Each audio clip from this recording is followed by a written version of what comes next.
Abrín os ollos e tiña dor de cabeza. Sentía náuseas e cansancio. Doíame todo. Estaba tirado na rúa, empapado. Apestaba alcohol. Volvín a beber.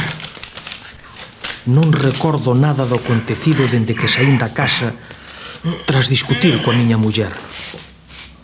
Levanteime como puiden e mirei o reloxo. Ás 5 da mañá. Ia poñerme a camiñar, pero algo entorpecía o meu paso. Un brazo. Un corpo. Estaba na rúa tirado e repleto de sangue. Toqueino torpemente co pé para ver se reaccionaba. Nada. Nin se inmutou. Estaba morto. Entroume o pánico. Que facía eu ao pé dun home morto? Esforceime en recordar o que acontecera esta noite, pero foi en vano. Nada, nin un mísero recordo. Levei as mans á cachola e nese mesmo instante dime conta de que estaban cheas de sangue. Busquei desesperado nelas unha ferida da que poidera proceder, pero nada, nin un rasguño.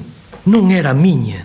Mirei o corpo sen vida do meu único acompañante e deixeime levar pola imaginación, que, sin dúbida, é peor que a propia realidade.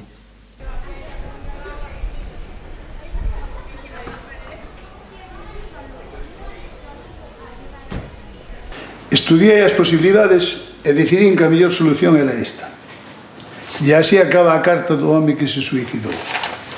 Así que non recordaba nada. Sentíase culpable e matouse.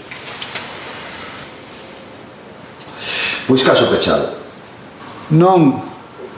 A víctima levaba morto cando encontramos varios días.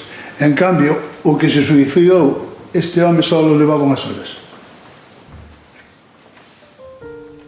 Cando penso que te fuches, negra sombra que me asombras,